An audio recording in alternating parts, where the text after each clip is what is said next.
एक 6 साल का छोटा सा बच्चा स्कूल से पढ़कर शाम को घर वापस आता है।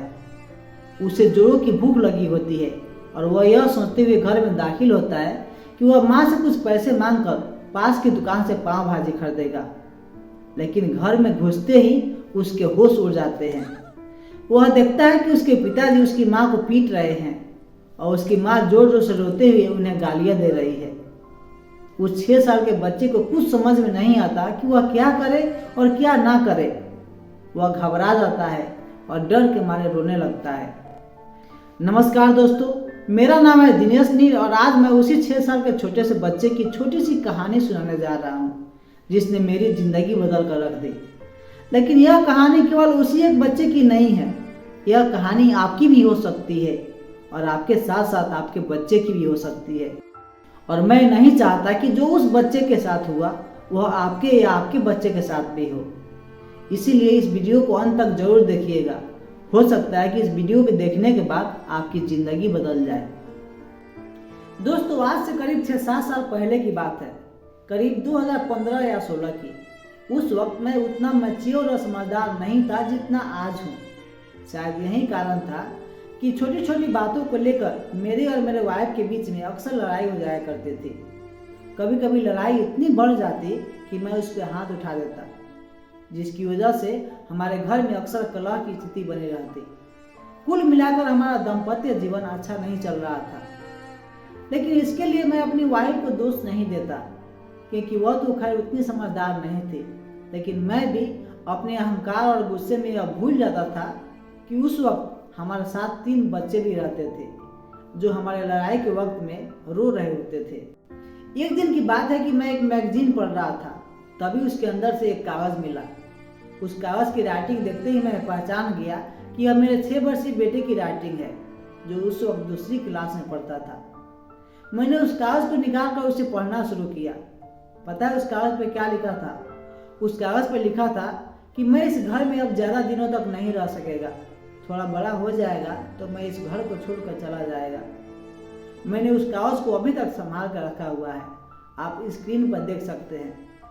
दोस्तों, उस कागज़ को पढ़ते ही मेरे आंखों में आंसू आ गए और अगले ही पल मेरे आंखों के सामने मेरा बचपन आ गया। क्योंकि बचपन में मैं भी यही बात सोचा करता था, जब मेरे पिताजी शराब पीकर आते थे और रोज घर में मारपीट और झगड़े होते थे। रोज रोज के लड़ाई झगड़े और मारपीट से मैं इतना परेशान हो जाता कि अकेले में जाकर रोने लगता था और भगवान से यही प्रार्थना करता कि हे भगवान, मुझे इस घर में क्यों भेज दिया।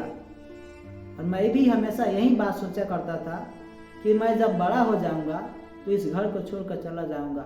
लेकिन जब मैंने अपना होश संभाला तब मुझे एहसास हुआ कि मेरे ऊपर मेरे गरीब माँ बाप के साथ साथ मेरे 4 छोटी बहनों और एक भाई की जिम्मेदारी भी टिकी हुई है। इसीलिए मैं अपने घर को छोड़कर नहीं जा सका। लेकिन उस दिन अपने बेटे की उस लेटर को पढ़ने के बाद मुझे एहसास हुआ कि मैं कितनी बड़ी गलती कर रहा था। उस दिन मैंने सोच लिया कि चाहे कुछ भी हो जाए, कितनी ही सेक्रीफाइसेस क्यों न करने पड़े, मैं अपने बच्चों का भविष्य बर्बाद नहीं होने दूंगा। इसलिए उस दिन के बाद मैंने सेल्फ हेल्प वाले बुक्स पढ़ने शुरू कर दी और मेडिटेशन करना भी शुरू कर दिया। और कुछ ही दिनों के बाद मेरे सोचने और समझने का नज़रिया ही बदल गया। उसके बाद से मेरे घर की खुशहाली वापस चली आई।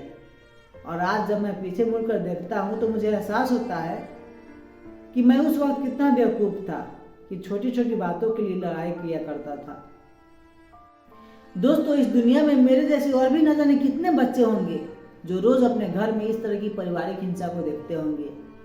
ऐसे बच्चे बचपन में ही इन्फीरियरिटी कॉम्प्लेक्स नामक बीमारी के शिकार हो जाते हैं, जिसकी वजह से उनका आत्मविश्वास गिर जाता है और वे जिंदगी भर के लिए हीन भावना के शिकार हो जाते हैं। ऐसे बच्चों में नशे की लत, आत्महत्या और आपराधिक गतिविधियों में शामिल होने की संभावना बढ़ जाती है।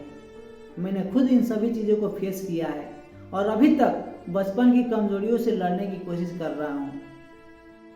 देखिए, घरेलू हिंसा के लिए मुख्यतः 3 चीज़ें जिम्मेदार होती है: शराब पीने की लत, नासमझी और हमारा अहंकार। हम अपने अहंकार और जिद को पोषण देने में ये भूल जाते हैं कि छोटी छोटी बातों को प्यार से भी हल किया जा सकता है। मैंने अपने अनुभव से यही सीखा है कि जो काम प्यार से हो सकता है वह लड़ाई से कभी नहीं हो सकता। इसीलिए आपको इस बात को समझना होगा कि पारिवारिक कलह और हिंसा से आपका घर तो बर्बाद होता ही है, आपके बच्चे की जिंदगी भी बर्बाद होती है, और जो आप नहीं चाहते होंगे।